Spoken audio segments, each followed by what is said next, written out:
So Anthony Davis has been an absolute monster this year. I just want to start this video off clarifying that. Give this guy credit. I mean, this is the best he's looked since the bubble year. He's just been dominant. He's been aggressive. He's been physical. He's just really just been the guy for the Lakers in so many ways. And one of the big problems that the Lakers have had this year is basically offsetting the minutes in which Anthony Davis is not on the court. And Darvin Ham has tried various things, even done like a smaller lineup with like Rui at the center, which against some matchups, okay, like that could work, right? But the issue is that you just can never replicate Anthony Davis. It's why we can't beat even a Spurs team without AD, because you don't have anybody that has his defensive impact and also just the deterrent for the rim, right? Like, good luck trying to score at the rim when Anthony Davis is under. I mean, he's the best defensive player in the league. His impact is ridiculous. And whether you think LeBron or AD, whoever is the better player, Anthony Davis, I think, has been definitely the more impactful player. And he is the most impactful player, right? You can win games without LeBron. You can kind of supplement the time that he's out.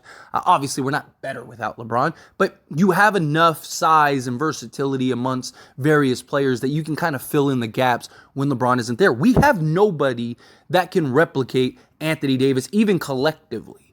But maybe we address that at the trade deadline. That's hopefully the idea, that the Lakers go and find some type of trade to bring in a backup center. Obviously, Anthony Davis, especially come playoffs, he's going to play probably 40 minutes a game in the playoffs. That's why, like, I've seen people throw out the idea of like a Vu or something like. I just don't see that happening for the Lakers, because LeBron James has to play the 4 at this point in his career, at least on the defensive side of things. And so Anthony Davis is going to slot in at the 5. So there's just very few minutes, especially once you get to the playoffs, at the 5 spot with Anthony Davis. But you do need somebody that can supplement and just come in the 10 minutes or whatever that Anthony Davis isn't in the game, and especially during the course of the regular season, right? Anthony Davis misses a couple games. Who can fill in those gaps, as well as just when he goes to the bench, right? When he goes to the bench, what do you do? Again, maybe they address that in a trade. Maybe it's the buyout market. Maybe it's a free agent, like a DeMarcus Cousins or Myers Leonard or something like that. I know some people want Dwight. I just don't see that happening with everything he's got going on. But they've tried to use Jackson Hayes. And look, I like Jackson Hayes. I thought he was an excellent young signing when we got him. But I relayed, even back then, he wasn't supposed to be the second guy.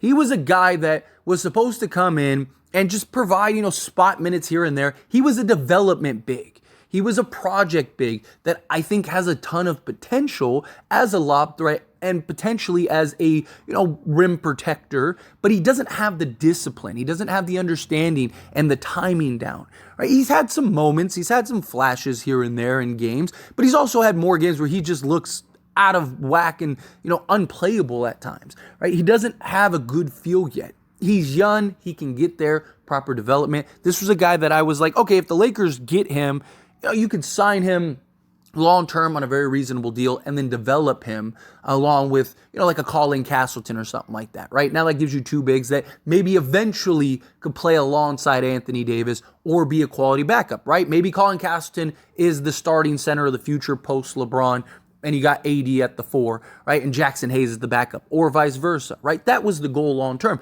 But being the main backup that's coming in, it just doesn't make sense when you have a guy like Christian Wood, right? Christian Wood, don't get me wrong, he's not Anthony Davis level defensively, but he's serviceable, right? He's a good help defender. He's good at defending and moving out of the perimeter. Right? We saw what he was able to do against guys like Kevin Durant and things like that. Also, the offensive output that he can provide. The ability to knock down threes, the ability to hit the mid-range, play in the post, right? That versatility is something that the Lakers need desperately. And for whatever reason, Darvin Ham just decided that's not the best course of action to go with Christian Wood. Especially when he was a guy that was brought in and was looked at like, okay, there's backup number 2. There's the guy that gives the Lakers an edge, especially against backup big men, right? He's another able body. Yes, he's not this like 6 or 7 foot type guy. He's more like 6'10", but he's got like a 7'3" wingspan. But it's more so of like the versatility that he provides, that even with his defensive ailments, he can provide the offense to weather the storm and balance that out. He can also play alongside an Anthony Davis at times. So he was the guy that made the most sense going forward. And again, for whatever reason, Darvin Ham just thought, let's not even play Christian Wood. Not even lower his role or his minutes, but not even play Christian Wood. And he hasn't been that bad. Like, he's had some games where he's been a little rough and just hasn't been able to knock down his shots.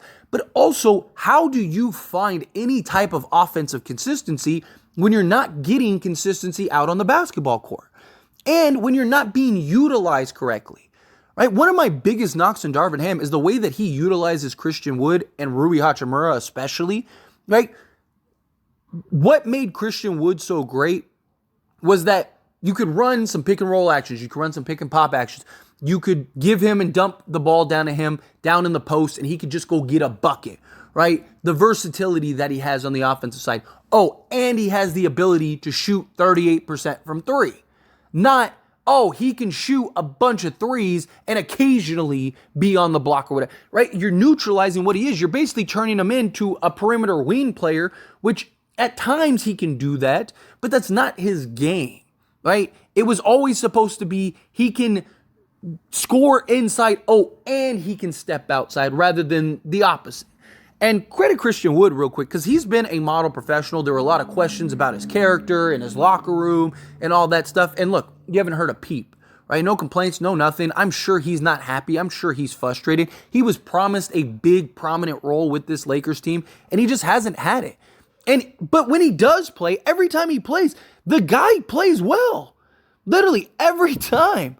Like the guy, so he sits and misses, the last 3 or 4 games?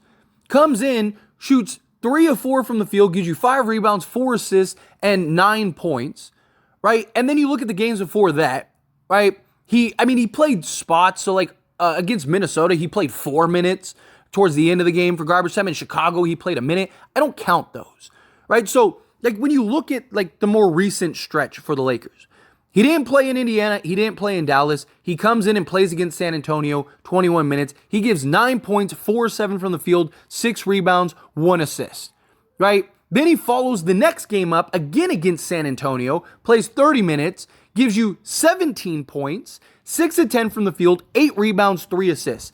And then he goes 1, 2, 3, 4, 5 games without playing again.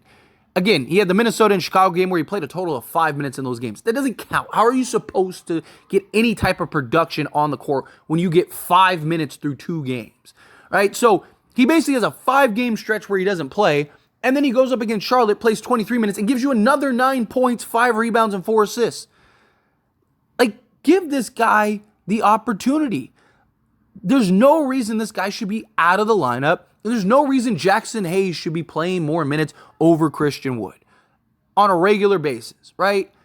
Again, you have the answer in Christian Wood in many ways, right? You still need I would like a better rebounding, bigger body, like an Andre Drummond, somebody like that can just rebound and, block the occasional shot and stuff, right? Just another able body that you could throw out there. But even if we don't, Christian Wood can help and solve a lot for the Lakers, right? So far this year, as far as what he's averaging 19 minutes per game in the games he's played, right? He's shooting 47% from the field. He's shooting 31.3% from 3 on 2.4 attempts, which is the fewest attempts he has taken in the last 5 years, right? Again, how do you get into any offensive rhythm when he's a guy that is career-wise 38% three-point shooter, and he's shooting the worst percentage since 2018-2019 in a limited run for the Pelicans? He is shooting the worst because he has no offensive rhythm. He has no consistency. You look at all the other years, he had consistency.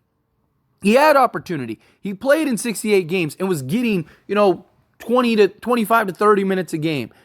And he gave you great offensive productions, great offensive numbers. This was a guy when the Lakers signed him was like, oh man, you got a guy that can give you 16 to 18 points and give you 7 to 8 rebounds.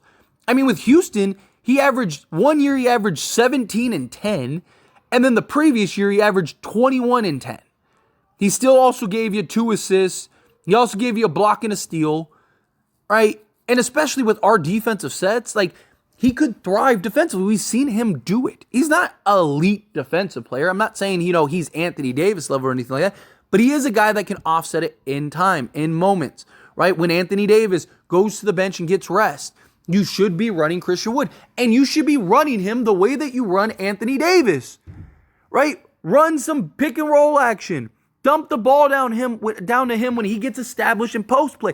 He is a mismatch for most big men that are defending him, especially backup big men, right? So you put him on the block, you dump the ball down to him, and he has the skill set to get by the defender or shoot over the top or create contact, get to the foul line, things like that. Utilize Christian Wood in the right way, and he's a guy that I do believe could make a huge impact for the Lakers. Genuinely. Look, I don't mind them playing Jackson Hayes in spots. If you want to play Jackson Hayes here and there periodically, right, sure. Right, give you some energy, give you that lob threat, that's fine. But there's no reason Jackson Hayes should be getting minutes over Christian Wood and getting a bunch of DMPs and stuff. It doesn't make any sense. The Lakers need offense. Jackson Hayes doesn't provide offense. At least a guy that can consistently give you offense independently on his own.